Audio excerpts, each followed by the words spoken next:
Welcome to the Natasha Helfer Podcast. To help keep this podcast going, please consider donating at natashahelfer.com and share this episode.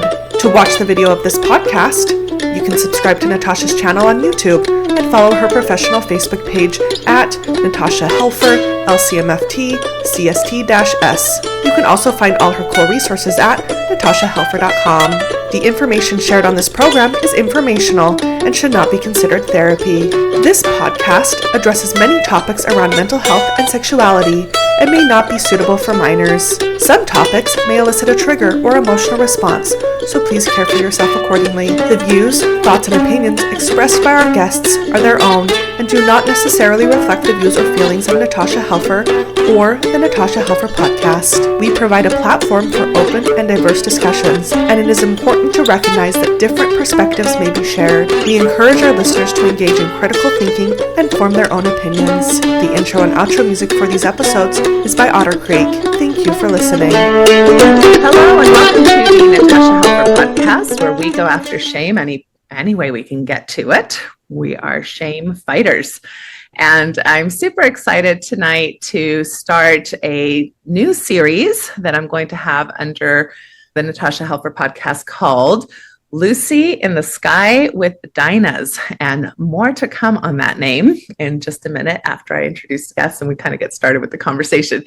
But basically what this series is going to be about is this intersection between psychedelics, religion, specifically religious trauma, and the many things people are going through once they're faith transitioning and kind of finding new communities and faith kind of paradigms, as well as sexuality, since a lot of what we're healing from in post-religious circles are messages we integrated, unfortunately, due to purity culture. So this is an area I'm seeing a lot of interest in. A lot of my clients have been really talking about so much of this for like over a decade now.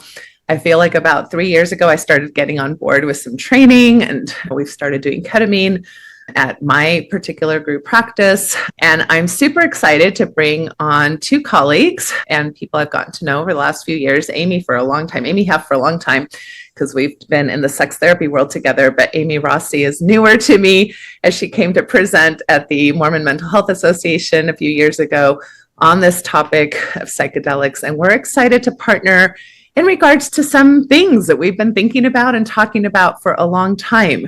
And in particular, some trainings that we feel are missing in the overall kind of training sphere that we see in kind of psychedelic training land. So we are going to be talking more in depth about all of that. Welcome to the show, Aimee Heffernan and Aimee Rossi. Hello. So happy to be here. Yes. So happy. Excited to talk to both of you. Yeah. All right. So why don't we just get started with some introductions? I mean, obviously, probably most people know me. I'm a sex therapist. I'm a marriage and family therapist. I'm also very interested in working in that intersection of religious trauma and sexuality. So I think that's all people need to know about me. But Aimee Heffernan, do you want to get started on how you come into the space? Yes. Okay. So I would have to say that Natasha and I have been kind of close colleagues in the space for sex therapy. We really connected over Mormon Mental Health Association. And so Natasha and I have worked together as colleagues in the fight for ethical therapists doing good work for our people. And so we have a shared love of that. So that is, a part of my heart that I am connected to with Natasha. And so, sex therapy, that's probably, as some of you have heard me on her podcast a couple times. I think you and I have talked about a few things. And then even after your excommunication 1 year later, I was on Mormon Stories with you talking about that too. So y'all have made, and then I did a sex and weed one with you on your podcast too. So I've like, your listeners might know who I am, and your listeners might have listened to Wordless Podcast, which was a podcast that I did with some of my friends too. And so, there might be some of your listeners that know Aimee Hef too. So what else could I say? I was a marriage and family therapist for years in Seattle, and also an ASEX certified sex therapist. And I loved my work so much. And the pandemic blew in, And I really had a career burnout, and I have been taking a break for a while. And in that break, I have then, I was like, I don't think talk therapy is going to solve this mess of a little messy mess that I had, which was, I would probably say, secondary trauma. I had some first responder from the pandemic, secondary trauma, and some cases that were really tough that I was just tired, y'all. Like, I just needed to take a little inner time to just be with myself. And so the last few years were that.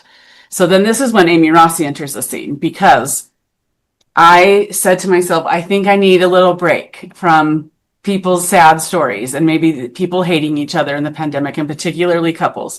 And also a lot of I had over the years, tons and tons of people from faith systems, like a lot of Muslim clients, because I lived in Redmond. And so it had a lot of Microsoft people, and the Muslim community is really pro sex therapy. So I had a lot of Muslims on my couch. I had a lot of evangelical Christians on my couch, and I had a lot of Mormons on my couch. And so this high demand religion was part of my niche as a sex therapist, was to do the sexual religious shame. It was something that I am familiar with deeply on lived experience level. If, they say if you do 10,000 hours of something, you're an expert, or, whatever it is. I was like, you want to hear me talk about religious sexual shame? I could probably give a 3-act play for y'all about it. So I feel passionate about that. And so I had spent years kind of in that wound of the religious sexual shame wound, and cheering people through that process of coming to their sexuality and what was true for them and how to get aligned with that. And then the pandemic came, and I was taking a break, and I moved back home to Salt Lake City. This Seattle girl said she's coming back home. And I came back home, and Aimee Rossi and I have been friends since we were 12 years old and Wasatch Junior High. And wow. So fun. It's been a long time, she and I, on the timeline. And so when I moved back, I said, I'm not doing well. And she said, well, I'm up to some things. And I said, what are you up to? And so I've been doing trainings with Aimee, and I've been doing work with Aimee for the last, I guess, 4 years, I would say now. And we have a lot to say about a lot of things. And so that's been a treat to be able to not only come to my own experience of coming to psychedelics and the sacred sacrament that I see this as, for my own kind of, I would say, PTSD of coming from a high demand religion and working in the wound for so long. I kind of had to do my own little wounded healer work. And then I've really been coming into just the fun intersection of psychedelics, high demand religion, and sexuality. And what I've seen with my eyes, I could just cry my little happy tears and sad tears. And I just am really moved by what the sacrament can do for people. And so I love that we're talking about it. I love that we're going to be talking about it to therapists to say, how do we do this ethically? How do we integrate with clients well? And I like to be a bridge maybe between the two worlds of facilitation and the therapy world. And how do I bring and help educate and bring the best practices to both of those worlds? So that's what I'm up to. So do I feel complete? Yes, I do. Awesome, Aimee. I appreciate all that. Let's get Aimee Rossi to share a little bit about what her background and where she comes from.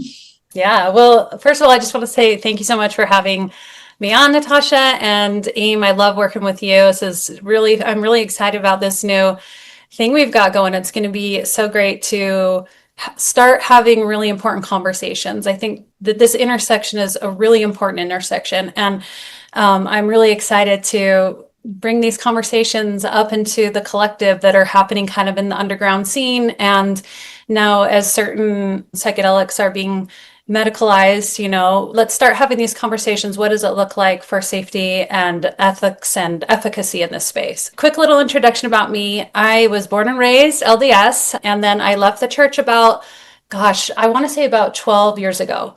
And as a lot of you probably know, that is a whole event in and of itself. And there was a lot of healing that needed to happen after that. I often like to say I didn't get the pamphlet of how to leave a high demand religion. And so with ease and grace, I didn't do it with ease and grace, but I did it the way that I needed to do it. What that meant was I had a lot of it's interesting. Like, I felt very betrayed. I had a lot of anger. And so I did my best to kind of leave the church as best I could. But I eventually found my way to plant medicines. And that was about 10 years ago.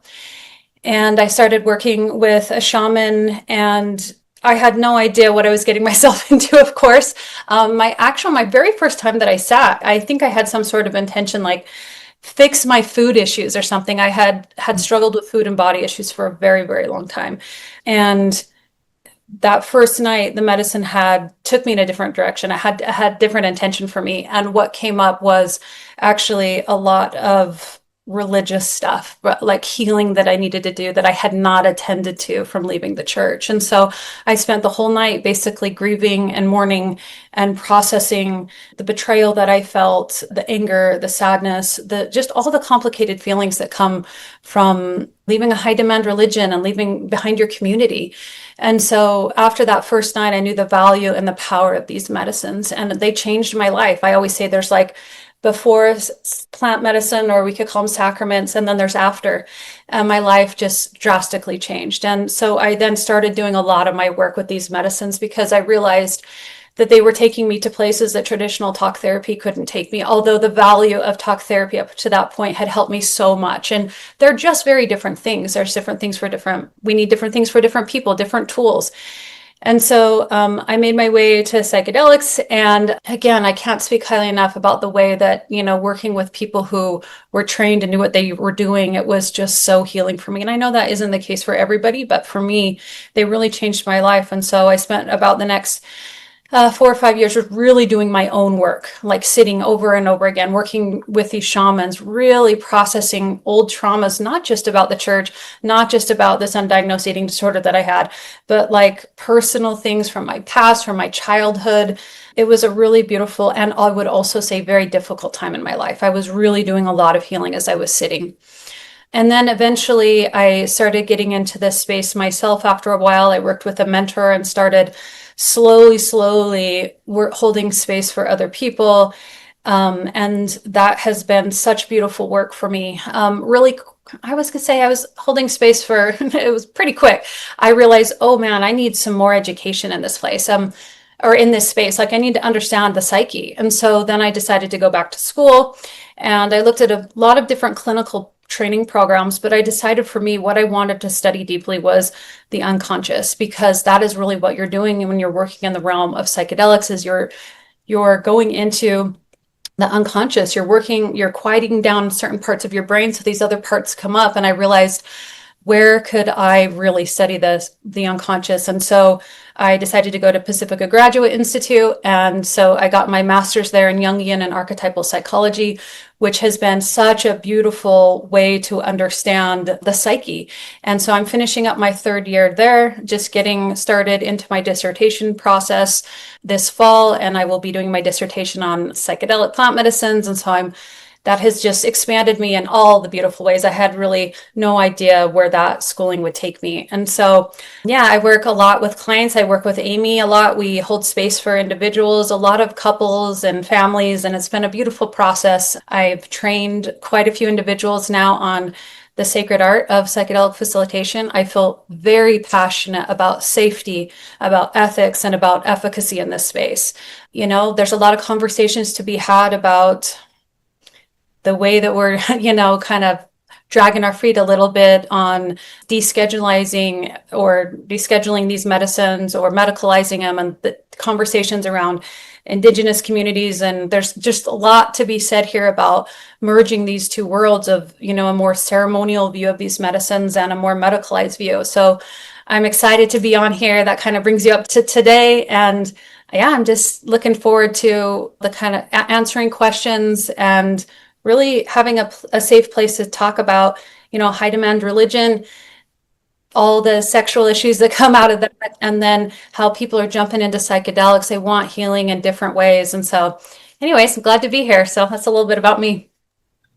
That's awesome. I love that. All of us. I'm so excited for this new project. What we really thought, all 3 of us, is that we've had so many conversations together just in the last few months, and even I would say in the last few years. And so many of our conversations, we think, granted, you may not all think this, we think are very interesting. Smartest people we know right here. We're like, oh my gosh, like the things that we're talking about, the questions we're asking each other, the experiences we're having or that other people are having and telling us about, like, wouldn't this be helpful for people in general to kind of have a bit of a view into this world that we are also curious about, kind of from different perspectives?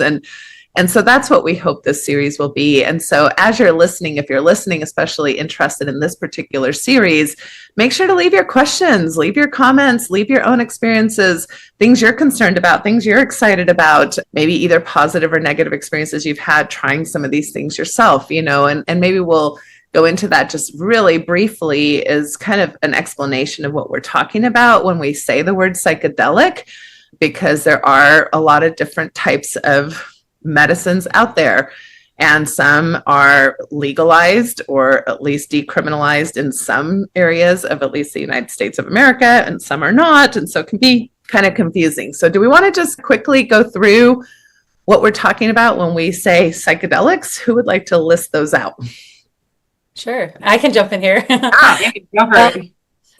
With a Jungian background, I love to look at the etymology of words. And the word psychedelic was first coined by, I think it was Humphrey Osmond back in like the 60s. And the reason why I like this phrase, there's a couple of phrases, but this is the most common, is psychedelic. And psyche in Greek obviously means soul. It's a word meaning soul. And delic means to make visible. And so psychedelics can be understood as soul manifesting medicines or sacraments. Entheogens is another word that is often used in this field, and entheogen means bringing to light the divine within.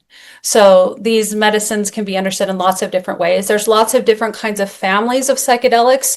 We have the tryptophan family, which is your classic psilocybin and LSD, and I think DMT is also in that family. We have your phenethylamines, which is mescaline, peyote, San Pedro. We have the MDMA, which is the synthetic in that field. So there's lots of different kinds of psychedelics. Ketamine is in a different field. It's on its own. It's a dissociative, but has psychedelic effects. Then we also have like cannabis. Cannabis, which does something completely different. It works on the endocannabinoid system. So the way that I like to talk about psychedelics is each of these different plants or substances or synthetics have a different contract with the human body and what they do and how they work. But overall, most of them, what they do is they help to not dissolve or quiet down a certain part of our brain to help these other parts come up and have a say at the show, right? They help us kind of often get out of that like left brain, want to kind of go into meaning making, and also like smaller, kind of get us into that other side of our brain, which is more like the big picture part of our brain, which is really helpful. So I want to also say, I don't think we know exactly how these medicines work. We're still just barely starting to study them, again, after so many years of not being able to study them. And so there's so much that we still have to learn about exactly how they work, but that's kind of just a quick overview of how they work. Because some work in the brain, some work in the body, some work in the heart, but they all kind of do similar things depending on how in-depth you want to get about the 5-HT2A receptors and the antagonists and all those different kinds of things. But I feel like that's a good broad overview of generally how they work.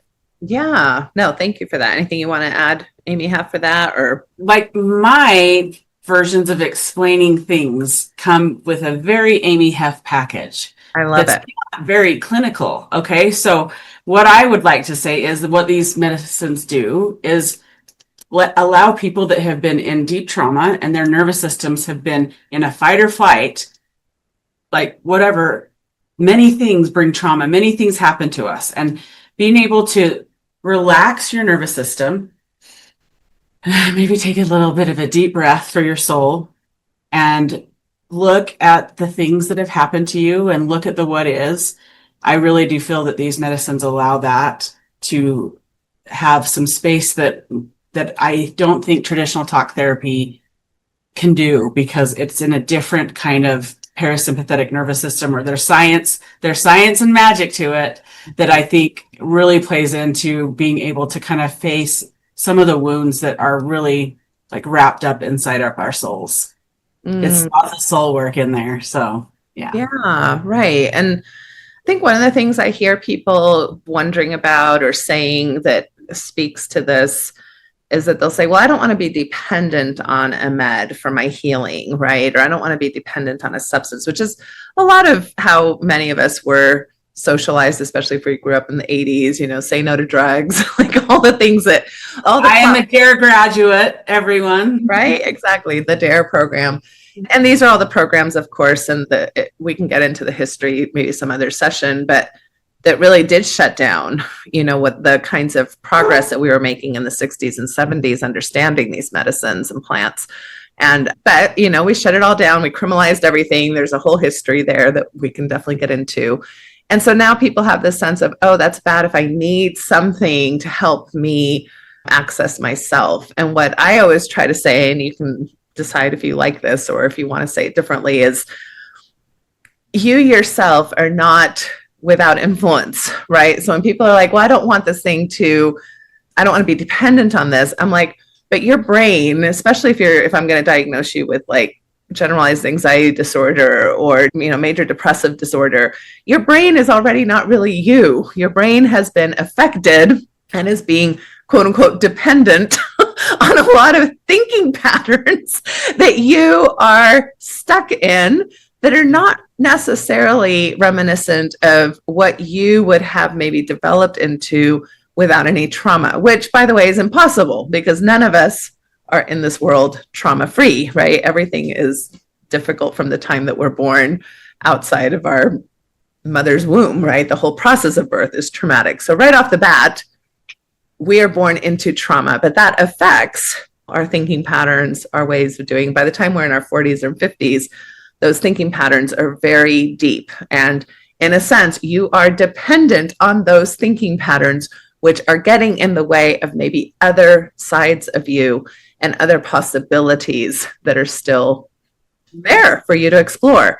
And another thing I like to say is the medicine isn't really doing this. It's not like the medicine that's giving you ideas. The medicine is interacting with you and your brain in a way that now these ideas, like you were talking about, the unconscious, the subconscious, these ideas are coming from you, not from a plant. So anything you would want to add or check me on as I say that to my clients?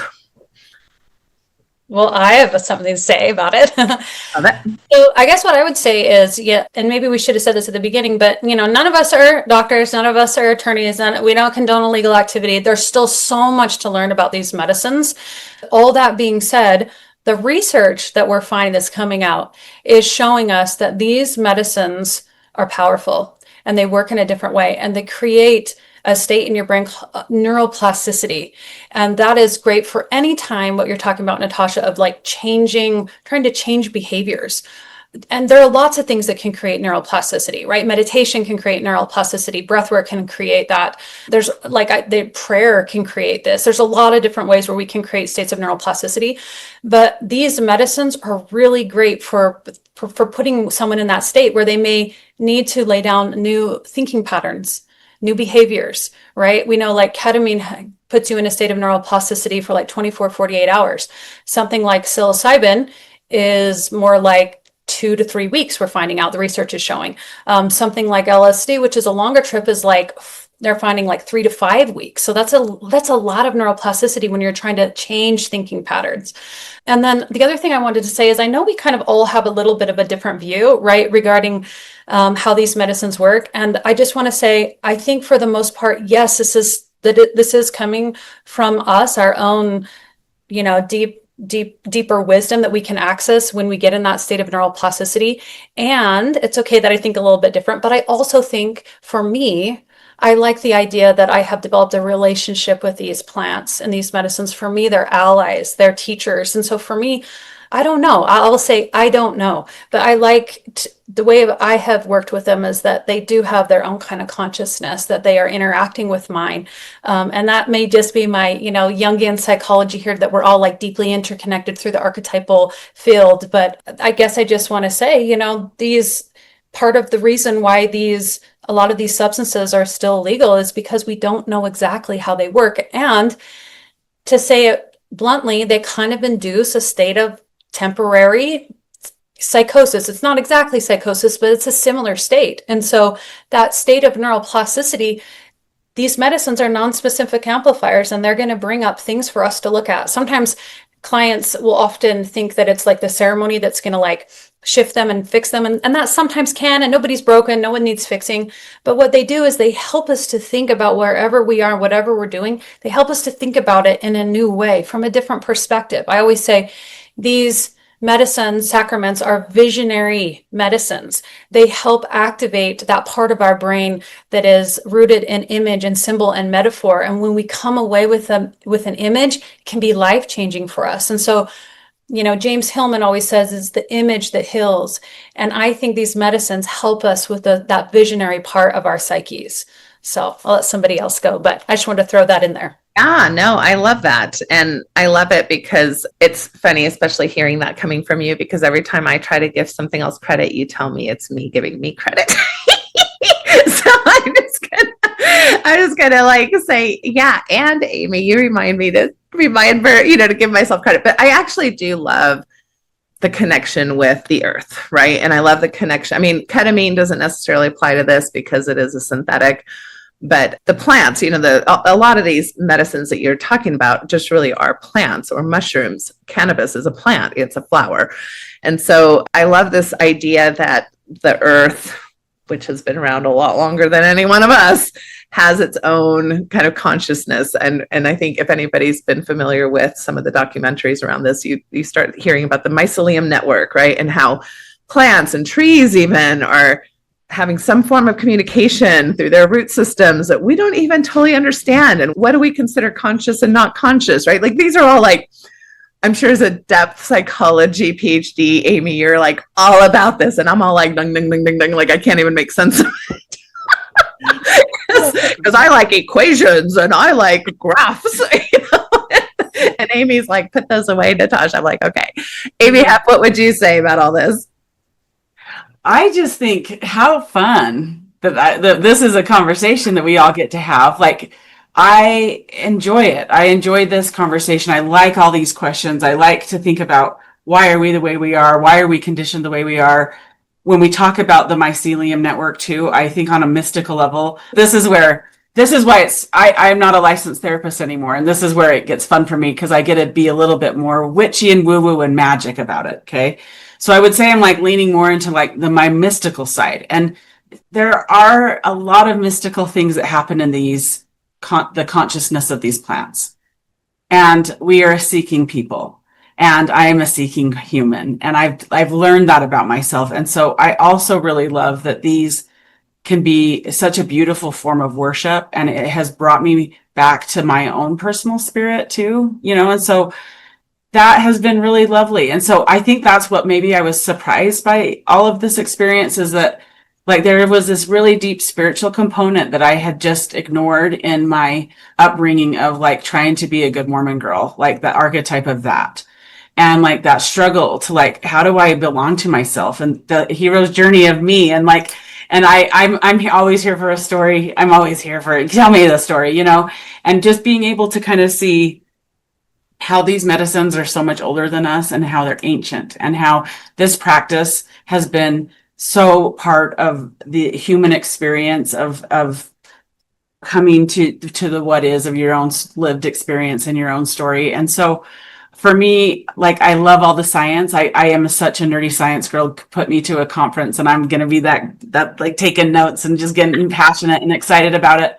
And also I think that like I was born into the Mormon family system, and that also comes with like certain conditionings that I have really been like proud of and that I love about myself, and that I can like lean into my own beautiful magic gifts. And so what I think psychedelics have done for me, and I know that wasn't even the question, but like it's really like brought me back to this like really spiritual part of my soul. And that has been like such a gift for me.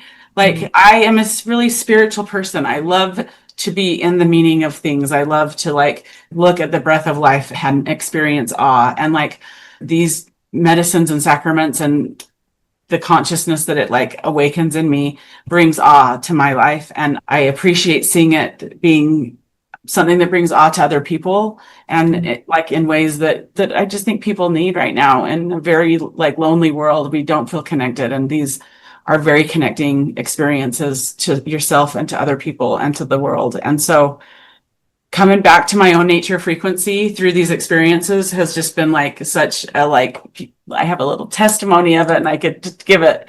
But so, yeah, so I love to hear our different takes on it. It's fun to kind of get our different perspectives, because we've all had different eyes from different angles. And I like to see what all three of us like offered there. So yeah, no, I agree. That's why I love thinking about this as like an ongoing dialogue between us, that you all, whoever wants to listen, can see into. And if you don't want to listen, that's fine, because we're going to have fun talking about this. Yeah, exactly. We're like, all three of us are women that like to talk, and like probably in our youth, we all got in trouble for talking too much. And so, oh my word. Yes, we did. Yeah. And so it's like, we're a certain archetype of a woman. And so y'all might enjoy us. Some of you might hate us. And it's like, so it is, you know, it's okay. We're done people pleasing. Take or leave us, everyone. Take or leave it. Right. Exactly. So, okay. So as you're talking, Aimee, it starts making me think about this question that we were wanting to address today. Why are so many people so interested in this in post-religious spaces in particular, right? There are people, of course, that are interested in it outside of that, but I want to focus on that population in particular. I have been sitting with people probably for a good, when did I start noticing this? Probably, I would say 10 to 12 years ago. I started sitting with people who'd say, well, you know, I went to Costa Rica, or I went to California, or I went in the underground here in Utah and sat with somebody. And I'm like, I don't know what you're doing, but I'm here to hear about it. And I'm here to see what's happening. And I think a lot of people were really looking for many things. I have a lot of ideas about this as to why post-religious folks in particular seem to be so interested in sitting with plant medicine. So does anyone want to give their thoughts first? Amiee, Rossi, you want to give it a shot as to why you think that might be interesting? I will. I'll give it my best attempt here. So I love to look at this through my own experience, but also what I've learned through, Jungian psychology. And one of the things that I find really interesting is Carl Jung said, the first half of our life, we're here to like build up our ego, right? We're here to build it up, like get the house, get the family, the white picket fence. And then he says the second half of our life is we start to turn inward. We start to we have that midlife crisis, like things start shaking up. We start to realize our ego's got to kind of like realize that it's not the thing in charge, right? And oftentimes that can be like an illness of some sort, or like treatment-resistant depression can kind of like wake us up and go like, what am I doing?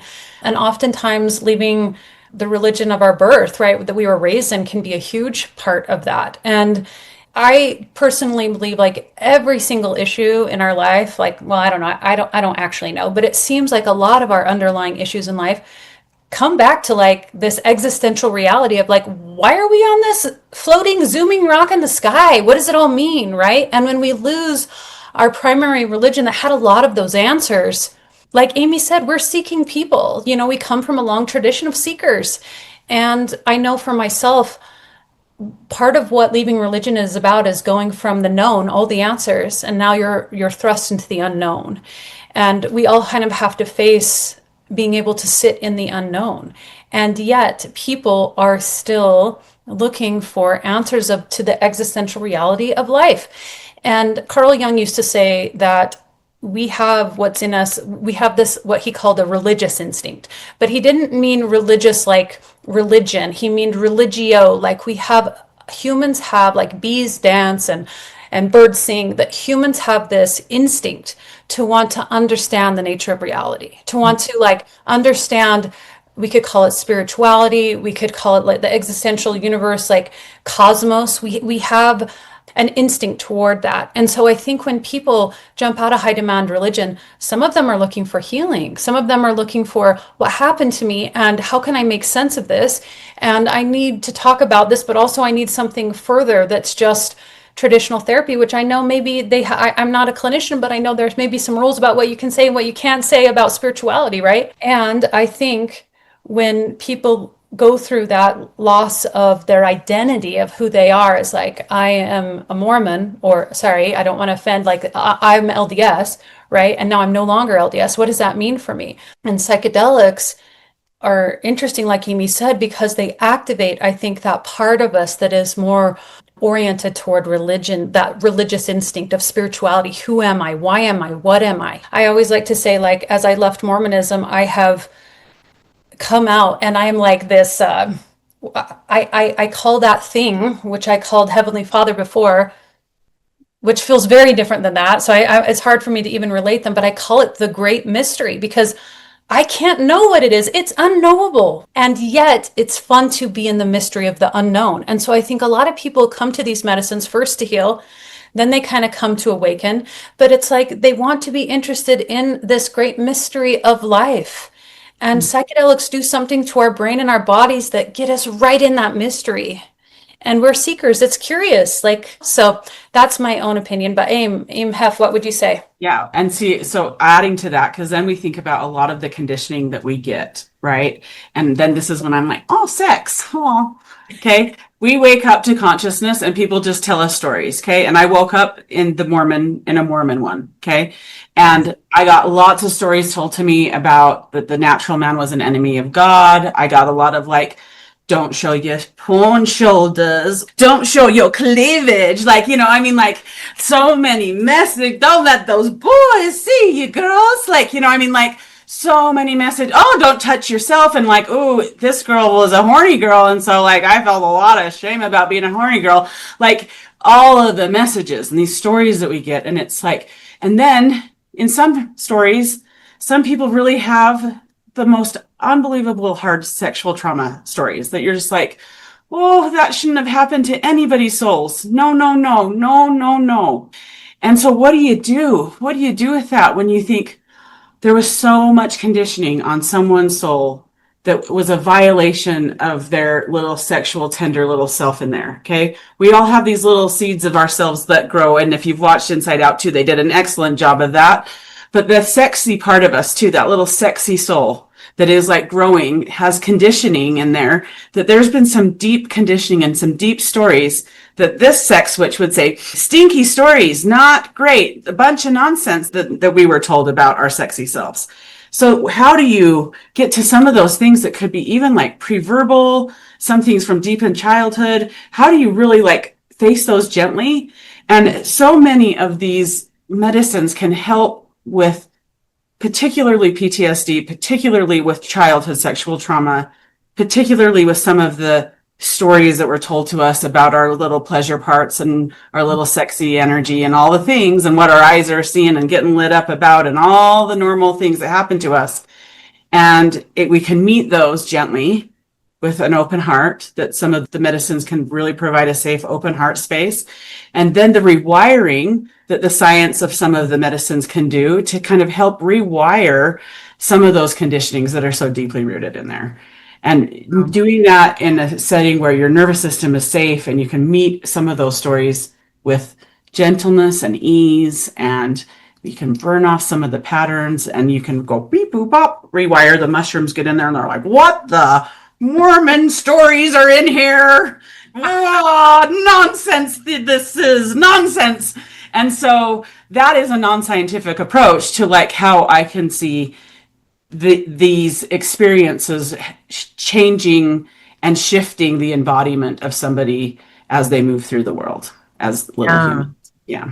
Oh, that's beautiful. Yeah, I think what I would add to this conversation, especially, I mean, it's becoming more normalized. We now have psilocybin being legal in like the state of Oregon, for example, and being used for medicinal purposes. So we've made a huge shift, as an overall culture, and are continuing to do that. But especially like people who sat with me 10 to 12 years ago when we weren't talking about this kind of stuff yet at all. To me, what drives the interest is, quite frankly, desperation. That I am willing to take a big risk of an unknown, because if you've never done a psychedelic before, now you're going with some intentions to see what this could bring about for your life. It just speaks to, I think, the deep holes that are left when we start doing a lot of the work that you're both mentioning. and especially challenging something as challenging as faith deconstruction, especially from a high demand religion, especially from a high demand religion like Mormonism, which we all come from, which wasn't very comfortable with mystery. Right? Mormonism in particular, I think even more so than other religious spaces, really prides itself in having the answers. And so then when all of that starts, all that scaffolding starts coming down, and when you're left with this sense of everything I thought about or everything I thought I knew is now no longer, possible, that it's no joke. I guess I just want to say it's no joke to go through a faith transition, especially from a high demand space that told you over and over again that this was the one and only way. Yep. That anything that didn't feel like it fit into that was your problem, and you needed to figure out how to make it fit into that because it was the one and only way. And all the answers were laid out for you. And now you're left with really almost nothing, and you have to rebuild. I think that creates its own, there's no accident in the fact that we call it a faith crisis. And sometimes we've moved away from that because not everybody feels like it's a crisis, et cetera. But for a lot of people, it's really a crisis. It's a crisis of identity. It's a crisis of knowledge, of worldview, of making sense of the world around us. And so they're willing to take risks like doing something that they're not that familiar with, or that is currently considered illegal wherever they reside, and having to face all the fears of that, and they're willing to do that for that. I think as we've gotten more information out, I think now people are interested because they're like, oh, wait, I've heard now that this could be really helpful, right? And this could help my trauma. And I think that's more in the consciousness of people as to why they're seeking it now. But I think there's a lot in what you said, Amiee, Rossi, about existential crisis. And I think a lot in what you said, Aimee Hef, of understanding that we have been foreclosed upon in regards to our own identities and our own pleasure. And people want to heal, and people realize that they're stuck in a lot of their thinking. And I think too, that let's just talk about spirituality for a minute, right? Like, I think especially I know probably more about the Mormon community and how it faith transitions than any other community, although I've worked with a lot of different people from different religious backgrounds. But I would say we almost become like allergic to the word spirituality. It's like anything spiritual is now deemed bad, right? Because religion is bad.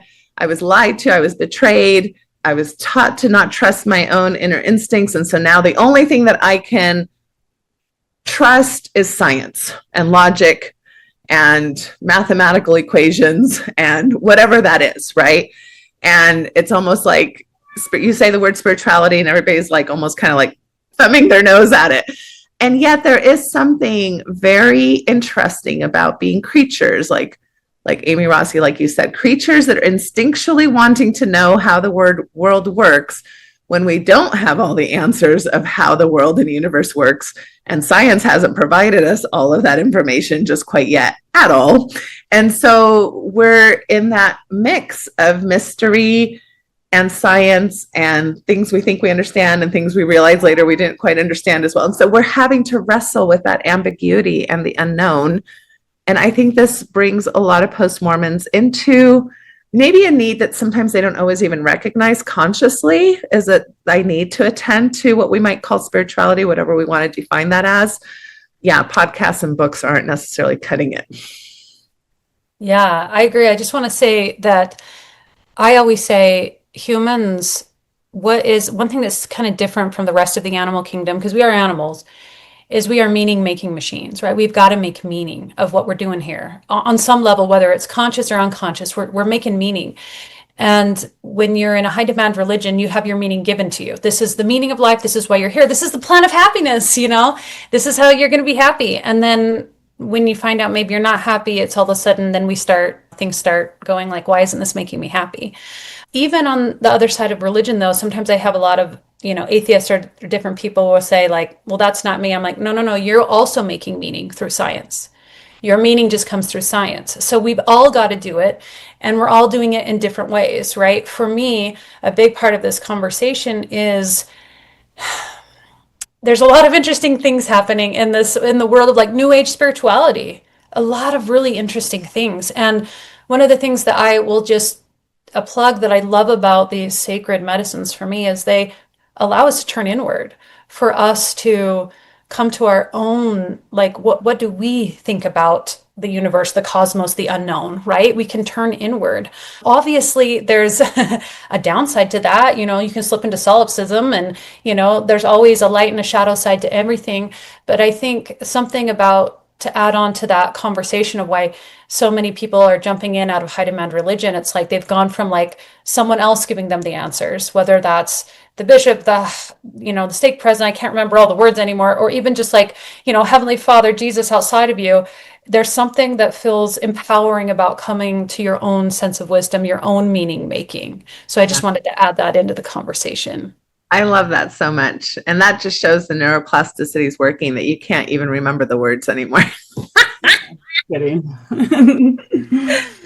All right. So we've kind of talked a little bit about, what psychedelics do, why people are interested in them. We've definitely kind of interwoven in there the many benefits that we're seeing, and, what it can treat and what it can help with. I mean, we're talking about it treating actual mental health disorders, but we're also seeing a lot of people who don't necessarily qualify for a disorder, but yet, are still in the midst of a life transition or some type of shift where these things can be very helpful to them.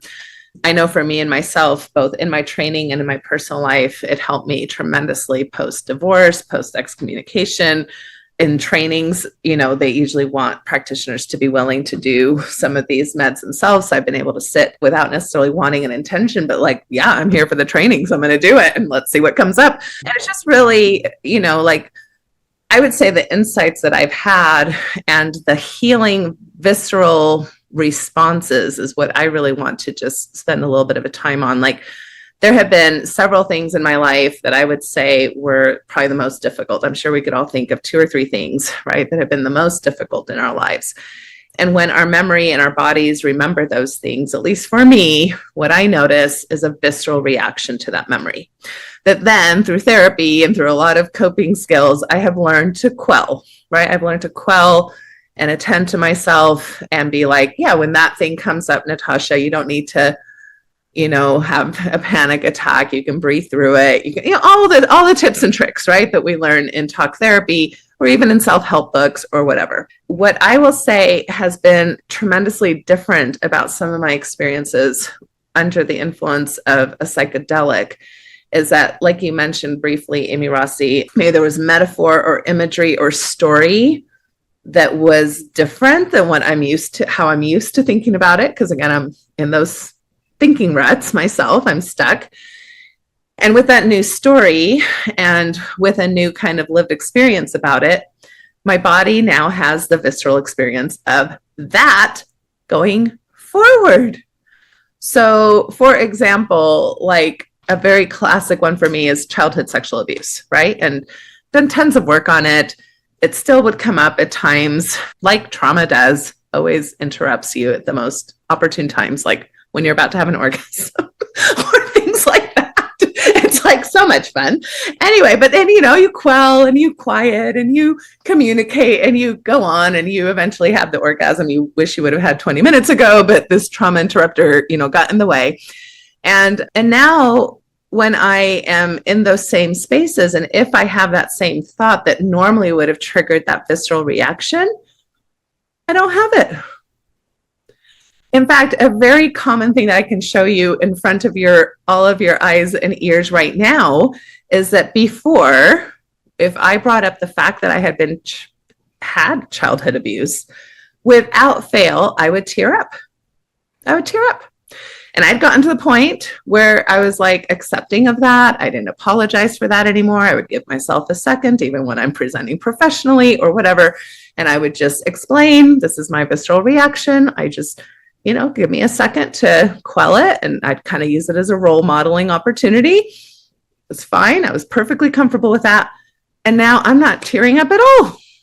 Wow. I don't have to do that anymore. And so for me, that's the power of the positives, right? And the positive things that can move. And of course, people have different types of positives and different things. I can't guarantee that everybody will have the same result that I've had, but that's been very powerful for me. And when you were starting this conversation, Aimee, Rossi, talking about the benefits of talk therapy and the benefits of this, it really isn't like either or. I have benefited tremendously from talk therapy. I very much enjoy offering talk therapy. And this tool is a different tool, right? And I've benefited greatly from it. So let's talk a little bit. Let's turn the tide a little bit and talk about the things that we are concerned about in regards to risks, in regards to what people might call negative experiences, and even our feelings and thoughts about some of the ethical conundrums and quandaries that we see fairly regularly in this space. Who wants to get us started with that? I can start, yeah. And first, just like little love to little Natasha for that sexual abuse story. Like, you know, thanks for sharing. It's always like when you're vulnerable and you model stuff and it's like, yeah, like, hey, like the charge can change on the way we feel about the stories that happen to us and the things that happen to us. And like, so thank you for modeling that and sharing that. Like that was like a gentle pattern shift of like, and for you, I mean, I'm a crier, so I'm like, yeah, I always get emotional. But for you, that felt good for you to be able to say, I can speak to that in a like more integrated way. Perhaps, maybe, I don't know. Anyway, yeah. Thanks for hearing it. Okay, so things that concern me, obviously, I'll be really specific. It is a little bit of the wild, wild west out here. And so there's a lot of, in terms of the sexual space, I just want people to not be violated. Like I come from feeling very protective about what the therapeutic / facilitator magic space that is. And so when I hear stories of vulnerable people that are like coming out of high demand religion and are vulnerable in seeking authority because they haven't really developed it for themselves. So they look to a lot of gurus and a lot of authorities, and they look outside of themselves to find what is like just deep within them, you know? And so that's the thing I worry about most, particularly for this population that we're talking about, right? People that are seekers, people that are like shaky legs coming out of a high demand religion and thinking, somebody help me, right? And I just worry about ethics, and I worry about people not taking advantage and not trying to become somebody's new guru. And so that's my biggest concern. Yeah. Yeah, and there are sadly many stories about this. And I think, I don't know what you're going to say next, Aimee, Rossi, but one thing I want to be very clear about is that there is no regulation, except for maybe in the state of Oregon in regards of how healers should work with psilocybin. And there's no regulation. Well, there's regulation on how we should use ketamine, for example, but even that, I've been surprised at how little regulation there is or little training required. So, you know, I've tried to create that training for myself, and I've tried to offer those kinds of trainings to my providers, but nobody's making us do that. Nobody's forcing us to do that. And at least those of us who are therapists who are starting to work in this space, we have a lot of training on ethics, on power differentials, on how people might perceive you as a person of authority, and how careful we need to be when we are in a space of healer / facilitator. And the horror stories that I've heard, including things like, well, we're all on a journey and here I am, the guide, and I'm feeling sexual energy towards you and you're feeling sexual energy towards me. And we haven't consented to any of this prior to the substances being administered. And now all of a sudden, under the influence, we are somehow going to follow the plants and allow for whatever's coming up is horrifically unethical. And we want to be very clear about that. I like Aimee's. If you're just listening, you're missing all of Aimee Hef's body language. I'm like very like very invested in what Natasha's saying here because it's important. And I realize that we don't need to be gatekeepers and police. Like I realize I don't want to I don't want to have that, but I also care to have a voice so that people can be educated about what is good facilitation and what is not good facilitation. Aimee, Rossi, what would you add to this? concernless. Oh my goodness. I hope at some point we do an entire episode about ethics and safety because it is something I'm extremely passionate about. One of the reasons I feel safe kind of talking about this work that I do here on a podcast, right, for public consumption, is because well, first of all, I have a really strong boundary between me and the medicine. I don't provide, I don't give, I don't sell medicine to anyone. My clients, and that's an important boundary for not only me, but for them, safety wise, right? So they can get their medicine themselves. I want them to know, hey, this is illegal. This is a Schedule I drug. Like they need to be educated. I think there's not nearly enough education in this field. I have so many clients that come to me and they're interested, but they don't even know it's illegal because there's so much conversation out there about how powerful these medicines are, but they don't even know. I'm like, you need to know this is a Schedule I drug you're going to be working with, and you need to be the one that gets it, not me. I'm not going to provide it for you. And so that's an important line for me because whatever substance someone's working with, they need to figure it out. And sometimes we go to other states and we go other places where it's easier to procure and get and that kind of thing. But my number one concern about this is I do hope at some point on a federal level they deschedule these medicines and we start having conversations about this because like Aimee Hef mentioned, what we're seeing is because there's not oversight, there's not regulation, there's a lot of mess in the underground. And I hope that one day we can get to a place where it's similar, if not longer training than even traditional therapists or clinicians, because you've got to have your own experience in the medicine, you got to train, you have to have, I really think these facilitators should be shadowing under people and learning under someone else for years before they step in and start holding space on their own, right? To see the various different ways that the same dose can show up in different people depending on their psyches and what they're working with. I don't think there's near enough screenings. Like I have like a 30-page screening here where I'm screening for anything that they would screen for in a I'm screening for OCD, I'm screening for BPD, I'm screening for NPD, I'm screening for depression, anxiety. Like I need to know where my clients are because these are non-specific amplifiers. So they're going to amplify sometimes things people don't even remember. So I have to have a good idea of where if someone is a good candidate for something or if they're not. This is something that's really important to me and I want to say. So all my XMOs, listen up. I want y'all to take a beat. I want y'all to take a beat before you jump right into medicine. And this is why. It's not because I want to control or tell people what to do, but this is what I have seen in my own experience and again and again and again with hundreds and hundreds of clients is that if you have experience in talk therapy, when you come to these medicines, you are so much better prepared and ready for these medicines because what your therapist is often trying to help you do in session is help you to see your patterns, help you to see different parts of yourself that you may not be ready to see, right? And so therapists are doing something similar but different. Like Natasha said, these medicines are experiential. They're embodied, right? So your therapist may be talking to you about something, right? A pattern, and then all of a sudden you can work with some of these sacred medicines and now you're experiencing the pattern and it's coming up. And so I would recommend that before jumping into these medicines of any kind, I would really highly recommend talk therapy for a while first till you work with someone who can kind of like pressure you around some of your behaviors, some of your patterns, like help you to see yourself. I remember when I first started therapy 15 years ago, my therapist was saying things to me and I'm like, that's not me. I don't do that. And then I'm like, oh, then the next week in my life, I'd be like, oh, I do that. You know what I mean? And so these medicines are similar in that way, and they can feel sometimes really harsh when the medicine tries to help you to see something.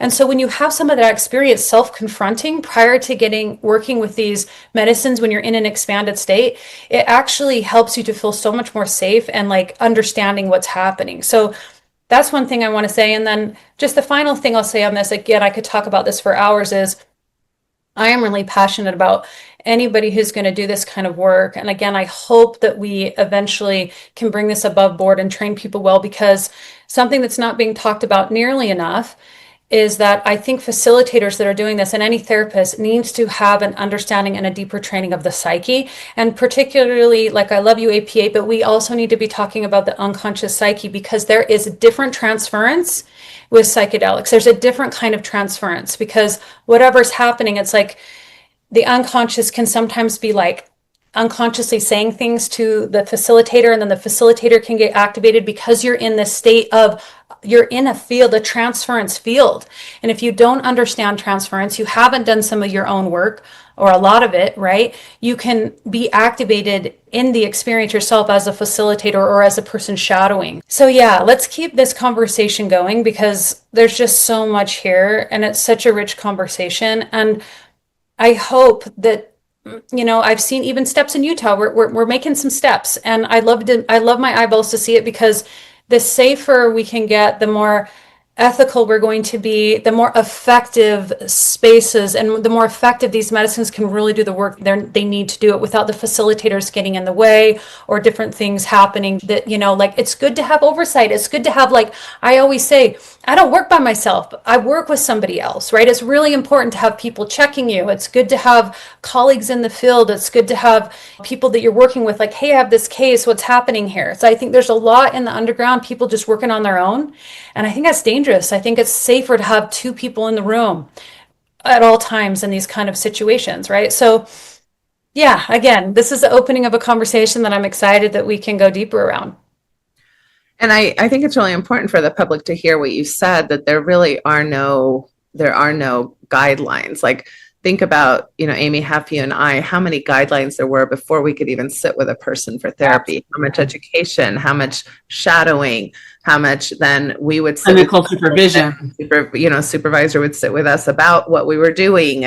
And you do that for years, it's a 2-year process to get your license. And even most of us are doing an internship before then where we are doing this shadow work. And then, of course, we are very pushed by the regulations to continue our CEs, to continue mentoring, to continue consulting with other people. That's the only thing that makes me even think I might be a somewhat okay therapist, is because I'm constantly getting checked by my own ethics, by my own colleagues, by the new research that's coming out.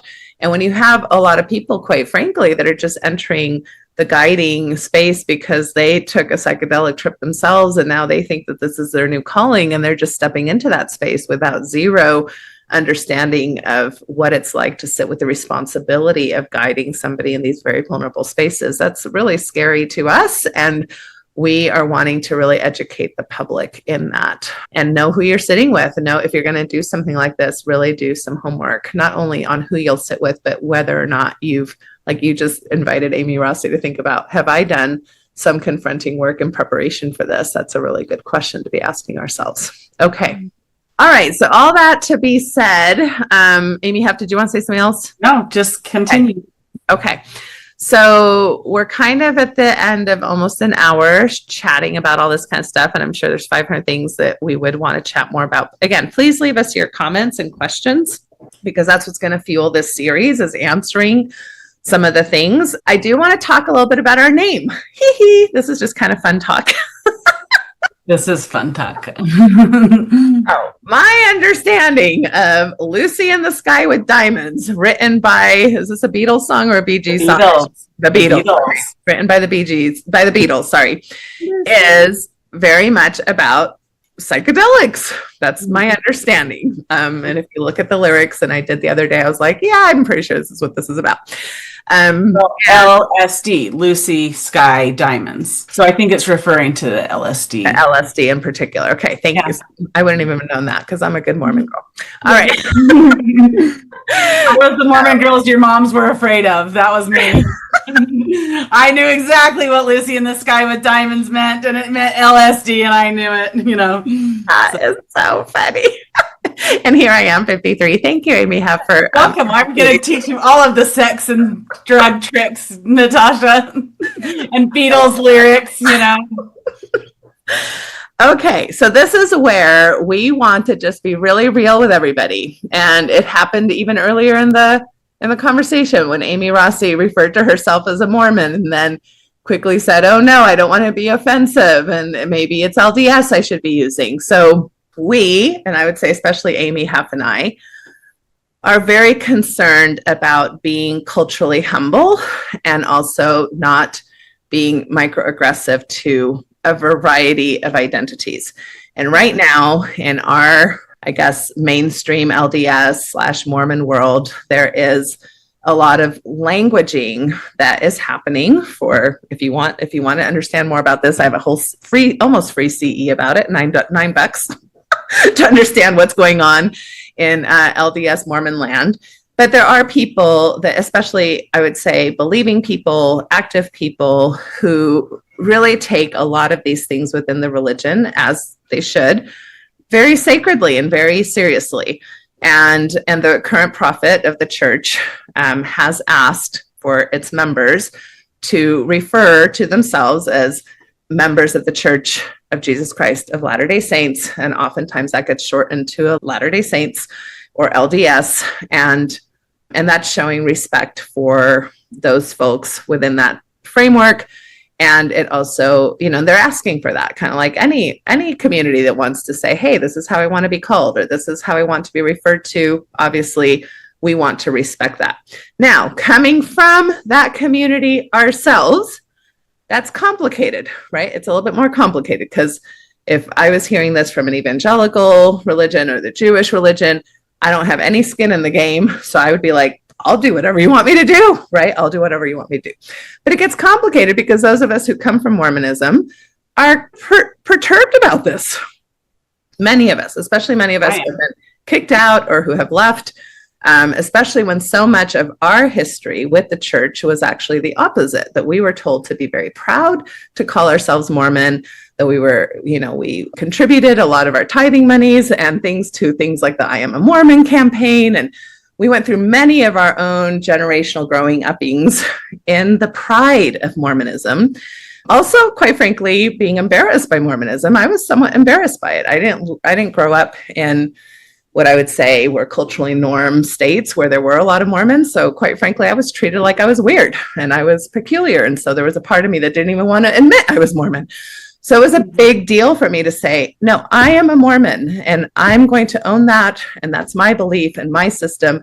And now to have, a prophet who, quite frankly, I disagree with many of the things that he says and I think is harmful, and from whom I was also excommunicated under his kind of umbrella of the term. I'm annoyed, and I don't want to talk about myself in a way where I have to be careful about everybody else. So this is a struggle. Let me shut up for a minute and let me have you talk about this struggle of wanting to be, cautious and careful and loving and respecting other people's identities, while also wanting to be true to me and myself and my story and how I present, both not only as a clinician, but as a person. Yeah. Great, girl. Anything else you want to say about that? I still haven't explained the Lucy in the Sky with Dinahs, but I will. Is there anything you want to say about that so far?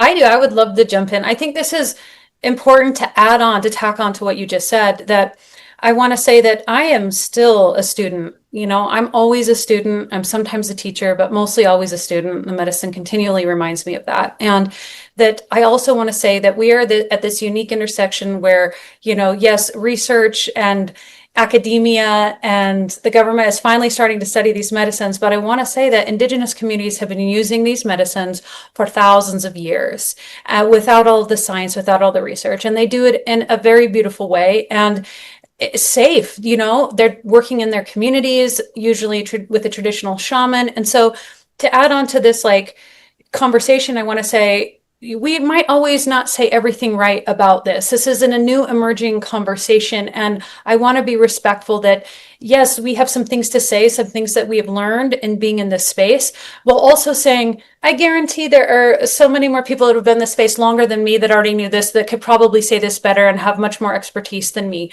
So I want to stay humble in this place and going, yeah, Indigenous communities have already known so much of what research is just finding out.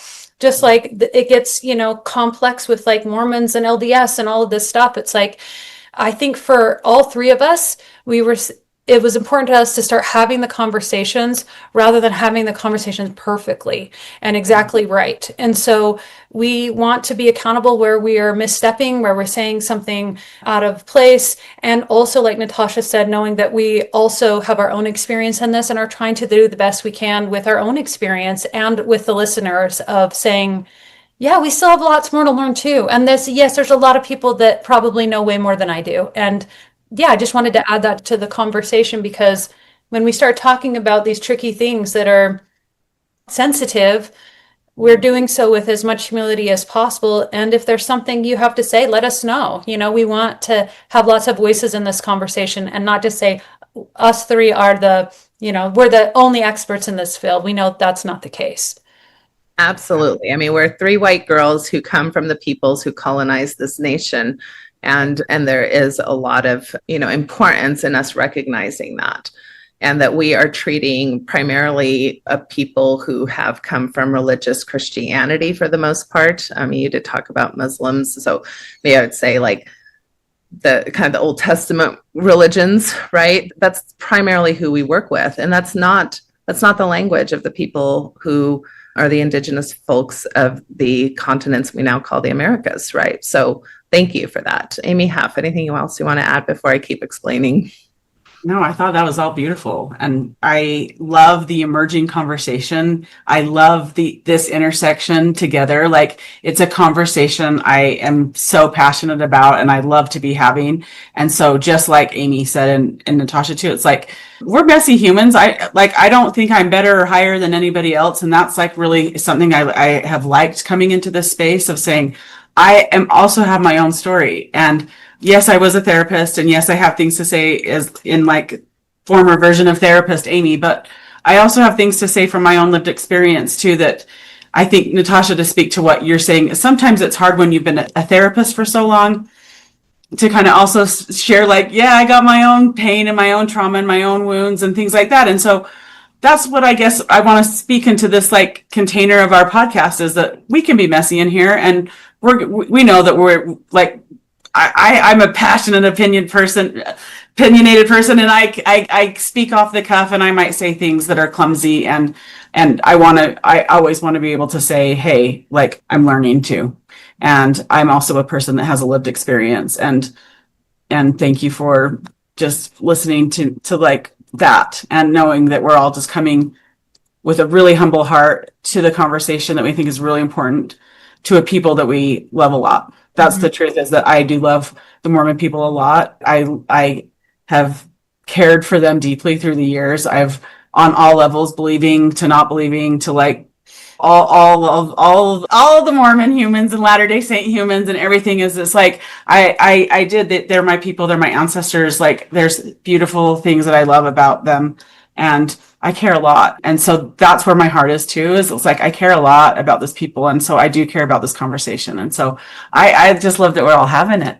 I love that the life flowed us all to like this space where, like, Natasha it was really like your excommunication was really significant to me, and the life that you bravely lived even before your excommunication, to be brave enough to get on the microphone and have these conversations and talk to all of our ears, so many women's ears, about their desires and sexuality and becoming more embodied. And it's like, just on a sisterhood level, on a life level, not like on even a like therapist level. It's like you've blessed so many people with your fiery, beautiful words. And I am honored to have contributed to the podcast. I've had people reach out to me so many years saying that they loved us talking. And I hope that this can facilitate that again, to say, hey, there's a lot of things that have been in the shadow of us talking about what our lived experience coming out of Mormonism was. And it can't be understated how hard it is to get back to your own home of your own belonging. Yeah. After that. And so I've had a lot of therapy friends tell me, Aimee, some of my LDS clients are the toughest clients, and coming out of that, some of that social, sexual shame that is just heavy for the psyche. It's just a lot. And so I love the people, and I love my friends, and I'm grateful to like be who I am. I know I have really come through this experience of meeting myself again and just coming back to my own belonging. That has been so lovely. And I love who I am, and I love my story. And even though I don't want to be a Mormon person anymore, and it was like wrong for my soul, and it made me a little sick, I'm glad that I can see clearly, like, oh, I can be a conscious creator, and I can see the beautiful gifts that were given to me from like my own personal Mormon story, and coming to acceptance of our own little stories is a really beautiful gift of these experiences. And so I'm really honored to be alive with both of you and to be able to have these conversations and to influence this way. So thank you also for listening to us, everybody. Like, we have good intentions, and I hope that Lucy in the Sky with Diamonds can be a fun series that people enjoy and get excited about. So yeah, so thank you. And yes, we plan to role model apologizing, making mistakes, listening to people's comments, seeing what we're missing, all of that. But back to our name. So for those of you who are not familiar with the LDS traditions, we have a lot of ceremonies within the LDS space that happen in what's called the temple, which is a different place than just the church building. And one of the things that happens in that space is that we are given a special name that is considered sacred. It's also considered secret in the sense that you're not supposed to share that name with really anyone. And it is definitely steeped in a bit of a patriarchal ritual in the sense that this name is usually given to women. And when you marry, your husband knows your name, but you are not able to know your husband's name. And so this, starts some of the maybe feminist and concerning things that are happening in the, I guess I would say, the conversation of what people see as sacred and what some people see as problematic, even though we all come from the same community. So as part of our religious trauma work, all three of us, we have been more open about saying what our name is and not holding that so secret and sacred, because we're in a sense, that's part of our reclamation of things that now have a different meaning to us. And we don't do that to belittle other people's beliefs or to say everybody should do that. It's just kind of where we are in our own religious journey. So my name happened to be Lucy. And what's so interesting is that both of these Aimees, who also have a regular name that is the same, happened to go through the temple on the day where they were both given the name Dinah, right? And so when I heard, wait a minute, the two of you are Dinahs and I'm Lucy, and we're all talking about psychedelics, I just thought it was hilarious that we would be the Lucy in the Sky with Dinahs. Lucy in the Sky with Dinahs. Lucy in the Sky with Dinahs. And it has such a fun ring to it, right? Such a fun ring to it. It has so much meaning, right? Like, we're talking about psychedelics, we're talking about spirituality, we're talking about reclaiming our female power, we're talking about how we name ourselves and how we language things. Like, for the three of us, this is sacred. So we don't want to minimize anybody else's sacredness and how they deal with these concepts. But for us, it is sacred to reclaim and to call this little project of ours Lucy in the Sky with Dinahs. So any final thoughts, Aimee, Rossi, before Well, yeah, I just want to say, for me, just to add on that Dinahs, when there oftentimes people have medicine names in the psychedelic world, but I've never gotten one, been given one, but I love the idea of reclaiming Dinah. As I did some research about who Dinah really was, I had to move beyond even LDS, the traditional Bible, and I went into some Judaism research around it. And Dinah was she was the sister of many brothers, which I am also a sister of many brothers. And, there's a whole story, that novel that was written about her as a midwife. And this is how Aimee and I often refer to this work of what we do is psychedelic midwifery. It feels very much in that vein. And so the reclaiming of it has been wonderful for me. I really am I am a Dinah in a lot of ways. You know what I mean? And so, yeah, fun. Thanks for explaining it. It's going to be fun to reclaim that even in a bigger way here, in a public way. Yeah, I love that. Okay, and I'm going to read the little disclosure that we have prepared to put on our website about this. Lucy in the Sky with Dinahs is a layered title. It's a nod to psychedelics, yes, but also a personal and intentional reclaiming of our former LDS temple names, Lucy and Dinah. These are names we were given in private ceremonies and told never to speak aloud. We recognize that some listeners, particularly those who are active in the LDS Church, may feel discomfort or offense at our use of these names. We want to be clear, our intent is not to mock or degrade what others may hold sacred. Rather, we are reclaiming what was once imposed in secrecy and silence as part of our healing from religious trauma. In high-demand religious systems, secrecy is often framed as holiness. But many survivors, ourselves included, have come to understand that secrecy can also function as a grooming mechanism, setting the stage for shame, control, and silence. On this podcast, we break that silence. We talk openly about things we were once told never to say aloud, like our temple names, like our doubts, like our bodies and their capacity. Some may feel discomfort at this level of disclosure. We understand. And we also know that healing can't happen in the dark. When institutions discourage transparency in the name of holiness, what they're often preserving isn't the sacred, it's power. Secrecy in these systems doesn't just protect rituals, it protects power imbalances, suppresses autonomy, and isolates people from their own inner knowing. It trains us to confuse compliance with worthiness, to swallow our questions, and to accept coercion or spiritual submission. We name our experiences not to ridicule, but to reclaim. We say what was once forbidden because trauma thrives in silence, and healing begins with truth. Psychedelics have been one pathway that helped us reconnect with our bodies, our inner authority, and with each other. They helped us ask different questions. They helped us remember that sacredness was never meant to be secret. It was meant to be shared, embodied, and lived. We speak our truth not in bitterness, but in clarity and compassion for ourselves, for those still inside, and for anyone seeking a more authentic connection to spirituality, sexuality, and self. So here we are, one Lucy, two Dinahs, and a whole sky of things we were never supposed to say out loud. Beautiful. So it is. And so it is, ladies. Here we are. We did it. Ah, beautiful. That was beautiful. I love How are we feeling about today? I'm still recording, but how are we feeling about this general thing that we've been talking about for quite a while? Yeah. I feel so lit up. I feel like, oh, this has been unfolding for years, and we're just listening to the intuition of our inner knowing and following the niggle and doing exactly what we're supposed to be doing. So I just feel really alive by this all.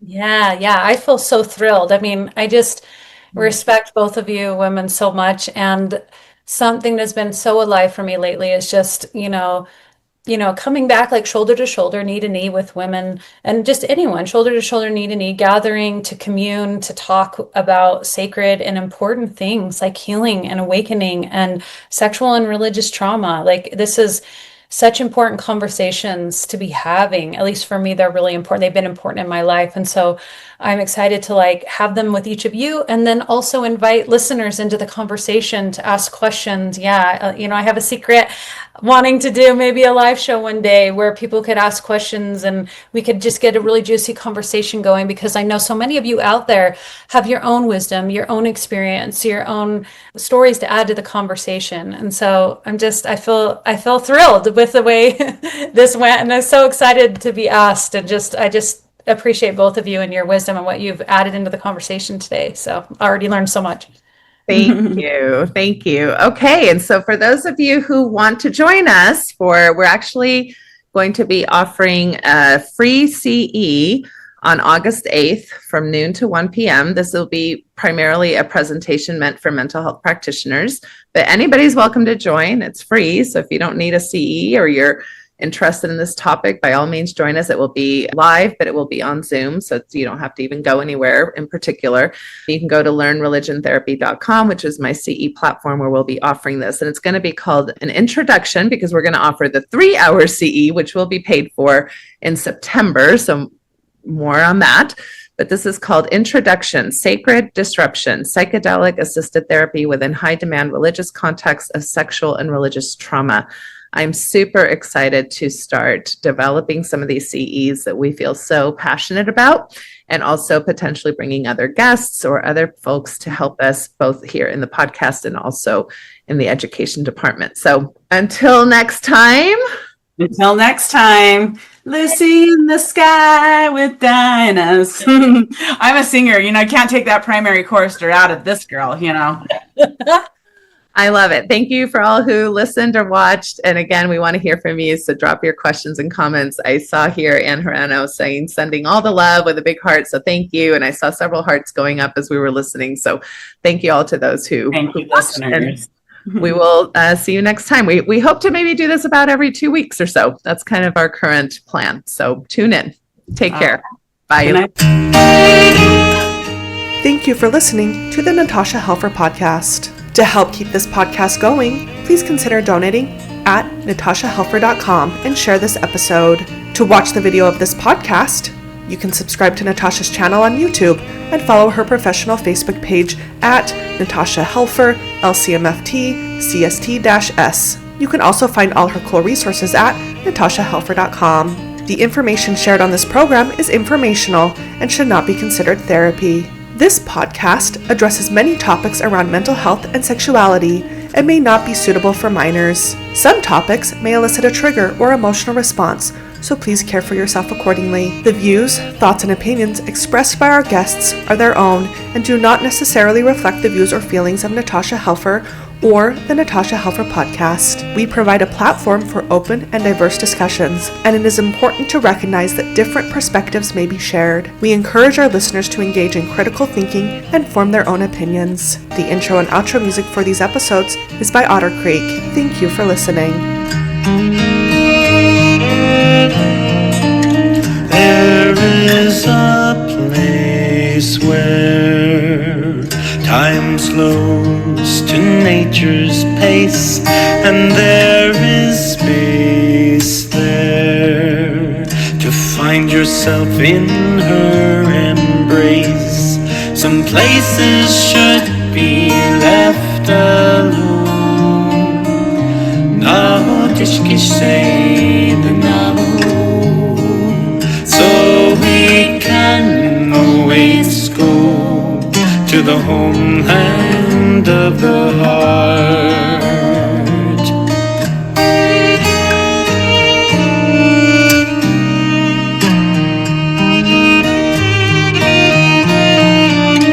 10,000 years of our human history etched on her canyon walls, alongside Earth's mysteries. Some places should be left alone. No tishki shade so we can always go to the homeland of the heart, to the homeland of the heart.